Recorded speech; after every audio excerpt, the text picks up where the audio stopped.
Hi guys, welcome back to my channel. My name is Olori Lara, and today I'll be talking about how to manage misunderstanding between couples. The fact is that there's no how there will not be misunderstanding among husband and wife at home. A lot of times problems do arise, either financial problem, at times it might even be one of the couple trying to correct a child and it will not go well with the other person. A lot of things, even minor things, do cause misunderstanding at home, but we should always try as much as possible as mature person to manage the misunderstanding. I discovered that in most homes, couples will be fighting, as in husband and wife will be fighting in the presence of their children. This is not okay at all. This thing that I'm talking about, I'm as well guilty of it. But I want to encourage us today. I want to talk to us as we're talking to myself that we should try and manage issues between ourselves, between husband and wife. Let's talk to ourselves, especially when the mood is okay. When there is no issue, when there is no misunderstanding, let's talk to ourselves as husband and wives. Let's talk to ourselves how to manage issues, how to manage misunderstanding. At times, when parents, husband and wife will be arguing, they will be shouting at each other, they will be abusing each other in the presence of their children. And there's one thing about children that we don't know. They learn from what they see more than what they are taught. They learn from physical things that they see. It enters into their head, it sticks into their heads. Something that happens when children are young, when they grow up, they still remember a lot of them. Unlike things that they are being taught, things that they are being told. So let's try as much as possible. Let's talk to ourselves. Okay, probably when the atmosphere is okay, the wife can just talk to the husband. My dear, please, I beg you, in God's name, anytime we're having issues, let's try and control ourselves, especially when the children are there. Probably when we now get to the room, then we can trash it out. At times, you might even have the plan that you will not do it, but when the issue arises, to control yourself will become difficult. Let's try. Let's manage it. Let's help these children, because most of these things that is being happening in homes today is majority of them are what these people grew up with.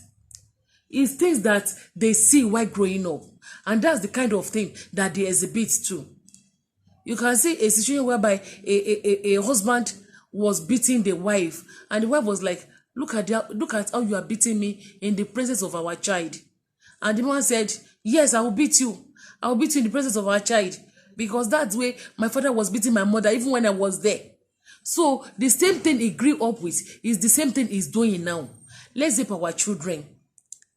Let's help our children. Let them not be seen us fighting. Let them not be seen us quarreling. Let them not be seen us shouting at one another. It doesn't help them. It affects them a lot of time. Psychologically, it affects them. Academically, at times when they get to school, in the classroom, and they remember all those things that are happening in the house, at home, it affects them. It affects them a lot. At times when parents are quarreling, when they are keeping malice to each other, some children, it brings down their academic performance. It brings them down. This doesn't help them at all. Let's try as much as possible. When the argument comes, one of the parties should just try and be calm. Especially we mothers, let's try as much as possible. We know at times we might be provoked. A lot of things can cause it, but let's just put it in our mind that even when it comes, I will be calm. Let's talk to ourselves that even when this thing comes, I will be calm. If we have been saying it to ourselves, probably when this thing arises, we'll be able to control. We'll be able to control ourselves from showing the anger, from showing the annoyance.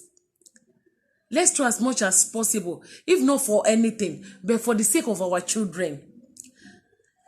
Children are always happy when they see their parents together, when they see their parents laughing, when they see their parents playing together, when they see their parents eating and doing things in common, when they are doing things together, children are always happy.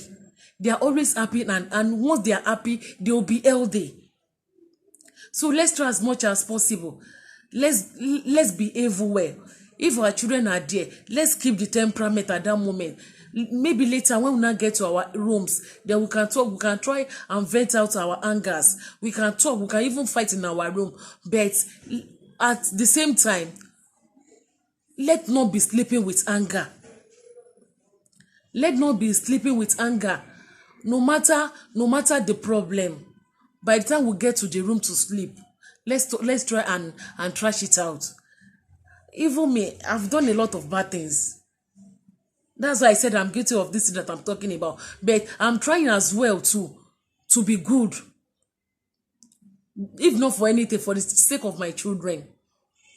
So likewise, my husband too. Most of the time when we quarrel, later when we get to the room, he will be trying to as in to settle the misunderstanding. He will be calling me, how far now? I'll say, please, just keep to yourself.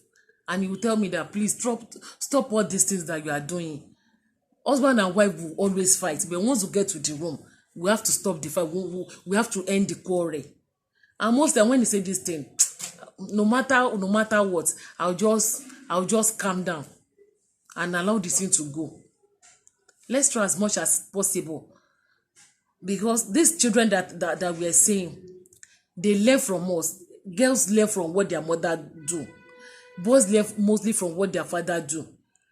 And when they grow up, there's something will just continue. For how long will it continue? From generation to generation. Wife will be fighting with the husband, keeping malice. 1 week, 2 weeks, husband and wife, they will not talk to each other in the house. And the children will be looking at them. Children, they might not see anything, they might not talk, but it doesn't go well with them. They are not always happy when they see this kind of things. I said, no, if not for anything, for the sake of our children, for the sake that we want these children to grow up and have a happy home, let's do things well. Let them see the things that we do. Let them learn morale. Let them learn it from us. Morals, let them learn it from us. Let them learn good attitude, good behaviors. Let them know that even when daddy and mommy quarrels, in the next 2-3 hours, they've started playing again. They've started talking to each other again. This one will help the children. They will know that it's not good to keep malice. Please, mothers especially, let's help our children. Let's be good. Let's teach them good things. Let them learn good attitude from us. This thing that they learn from us, even when they get to school, they exhibit it too. You see some children, when they quarrel with their mates, the next day, they will go and talk to their friend. They will say hi. Probably that's how they've seen their parents doing. And you see some other children that once they get to school, they'll still remember the yesterday quarrel. And if the person tries to give them, they'll say, no, please don't talk to me. That's it. My dear sisters, my dear mothers, my dear ladies, let's be good. Let's cultivate good behavior intentionally. Let's try. I know at times it might not be easy, but I know it's something we can do. It's something we can do. If we really plan to do it, it's something we can do. And God will help us. Our home will be peaceful. And our marriage will last to the end of time. We will grow old. We will see our children getting married, living happily. So shall it be for us. Thank you. God bless you. If you enjoyed my video today, kindly like, share, and subscribe to my channel. Thank you. And see you. Bye.